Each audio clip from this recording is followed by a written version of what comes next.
Assalamualaikum warahmatullahi wabarakatuh, dan selamat pagi dan salam sejahtera untuk kita semua.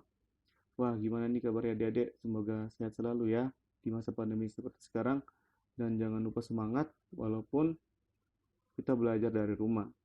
Oke, sebelum kita mulai, alangkah baiknya kita berdoa menurut agama dan kepercayaan kita masing-masing. Berdoa dimulai.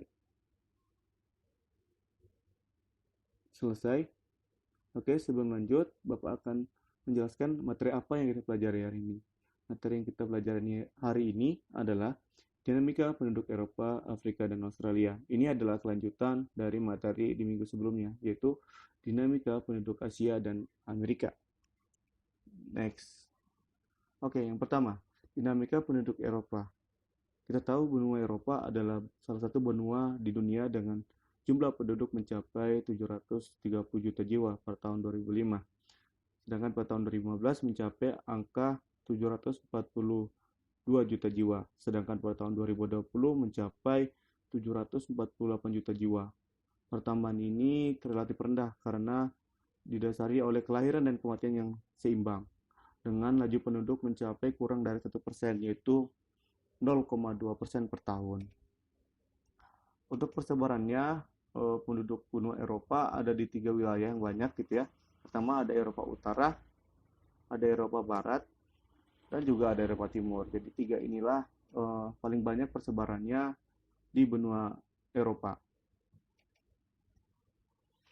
Nah, untuk komposisi berdasarkan usia, usia kurang dari 15 tahun itu mencapai 16%. Kemudian untuk usia produktif 15 sampai 65 tahun itu mencapai 67%. Sedangkan untuk 65 tahun ke atas mencapai 17%. Jadi di benua Eropa ini masih banyak usia produktifnya, yaitu sampai dengan 67%. Next. Untuk persebaran kualitas penduduknya, kita tahu dibagi menjadi 3 lagi. Yang pertama ada Eropa Utara, ada Eropa Barat, dan juga ada Eropa Selatan. Ketiga wilayah inilah penduduk persebaran kualitasnya itu merata, di mana kita tahu di Eropa Utara, Barat, dan Selatan itu ada negara seperti Inggris, Jerman, Prancis, dan Belanda, dan juga masih banyak lainnya. Makanya persebaran kualitas penduduknya itu merata. Oke, lanjut. Untuk negara Eropa dengan jumlah penduduk terbesar bisa dilihat di tabel itu ya.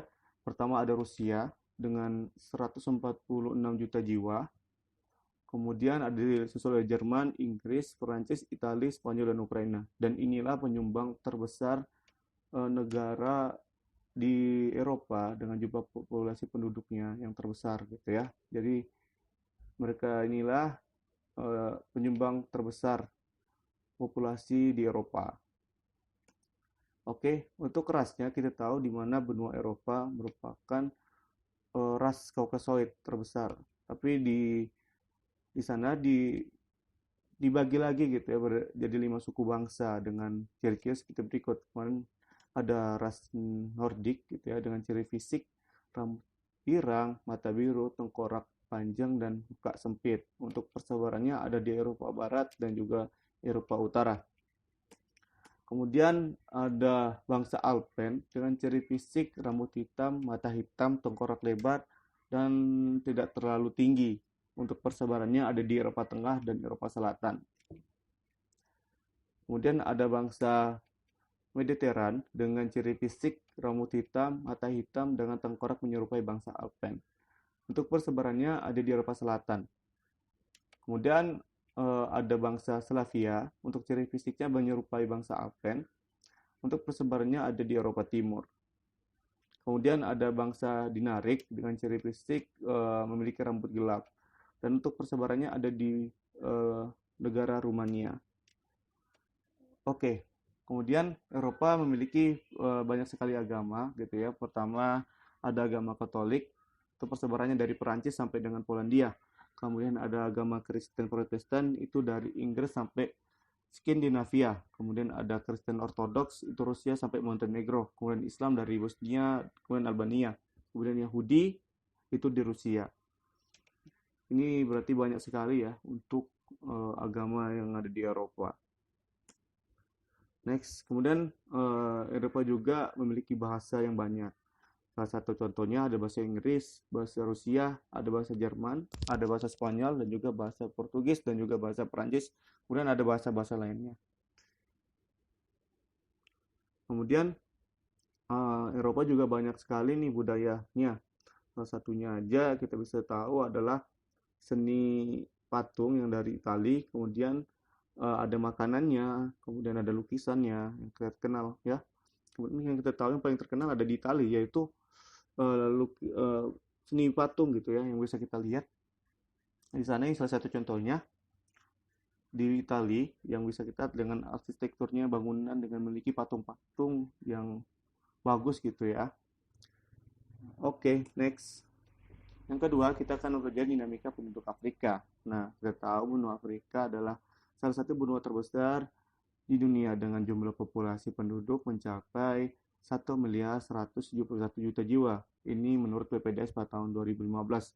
Sedangkan pada tahun 2020 mencapai 1.340.000.000 jiwa. Angka ini pertumbuhannya mencapai sebesar 2,49% pada tahun 2019 sampai 2020 ya.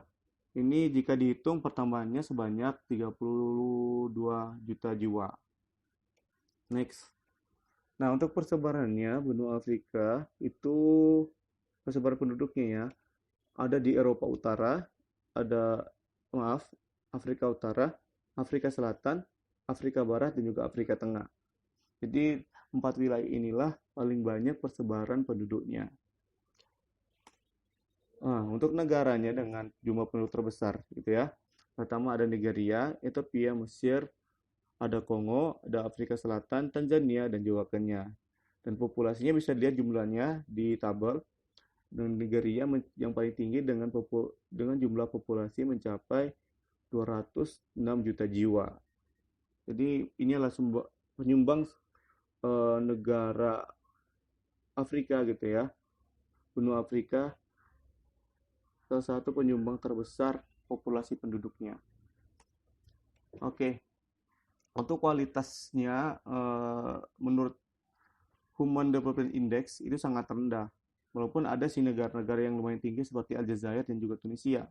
Kemudian yang memiliki tergolong sedang itu ada Mesir, Afrika Selatan, dengan juga Namibia ya.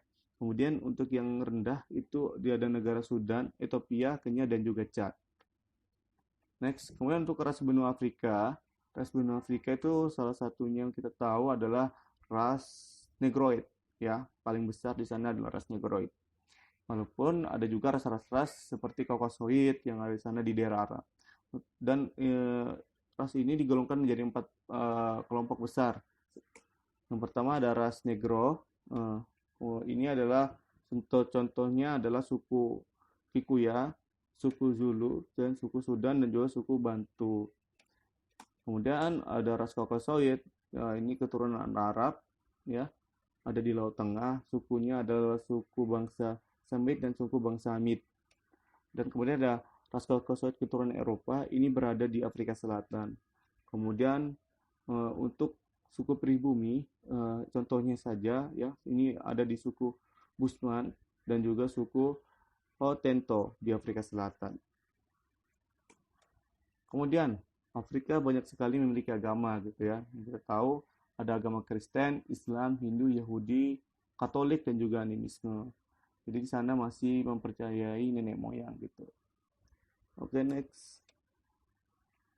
Nah, untuk bahasa benua Afrika itu bahasa utama mereka yaitu ada 3, ada Arab, Swahili, dan juga Hausa. Nah, tapi di sana banyak sekali bahasa daerahnya mencapai 1.500 sampai dengan 2.000 bahasa. Dan dibagi menjadi 4 kelompok wilayah, yaitu yang pertama meliputi Afrika bagian utara dengan jumlah bahasa sekitar 200 bahasa. Kemudian ada Afrika Tengah mencapai 140 bahasa. Kemudian ada Afrika Tengah juga gitu ya, dengan mencapai 1.000 bahasa dengan 200 juta penutur. Nah, kemudian ada Afrika Selatan dengan jumlah sekitar 30 bahasa. Jadi bahasa-bahasa yang dari wilayah inilah yang paling banyak gitu. Next, kemudian kita akan belajar dinamika penduduk Australia.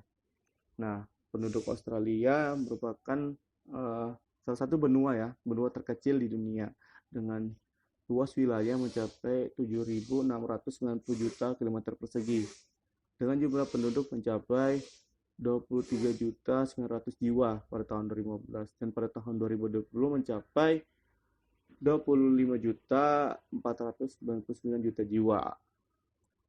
Nah, untuk persebarannya kita bisa lihat di peta ini.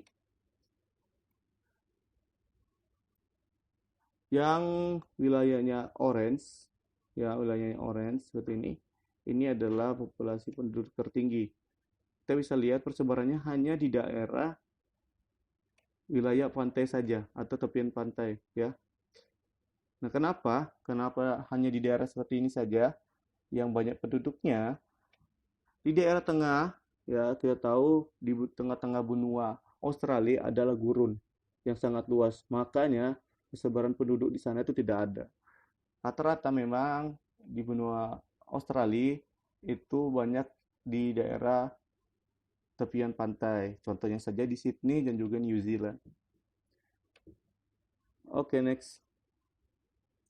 Untuk rasnya, memang ras di benua Australia yang asli memang ras Negroid, yaitu dari suku aborigin.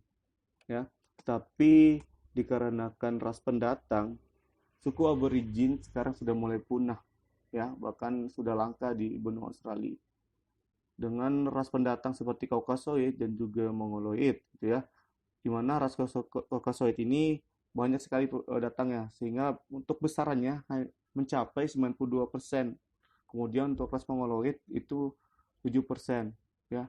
Jadi kemudian ras aborigin ini sampai 1% saja. Jadi ras pendatang ini dari Caucasoid ini banyak sekali di Australia. Dan kita tahu sekarang di benua Australia itu rata-rata berkulit putih gitu ya. Tidak ada lagi ras aborigin yang kita lihat. Next. Nah, untuk agamanya benua Australia ya, banyak sekali agamanya juga. Kemudian ada agama Protestan mencapai 61%, kemudian ada Buddha mencapai 2,5%, ada Islam mencapai 2,2%, Hindu mencapai 1,3%, dan juga agama-agama lainnya. Jadi agama di sana juga banyak gitu ya, walaupun didominasi oleh Kristen Protestan. Oke. Nah, ini untuk ras kebudayaan saya tadi kasih tahu. Pertama ada ras aborigin, yang ras asli benua Australia.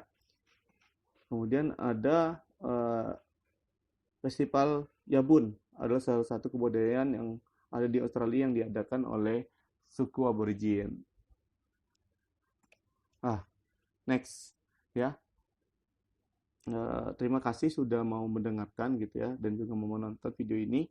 Selanjutnya kita akan membahas gitu ya, di pertemuan selanjutnya kita akan membahas materi yang ada di buku, yaitu interaksi antar negara benua-benua di dunia.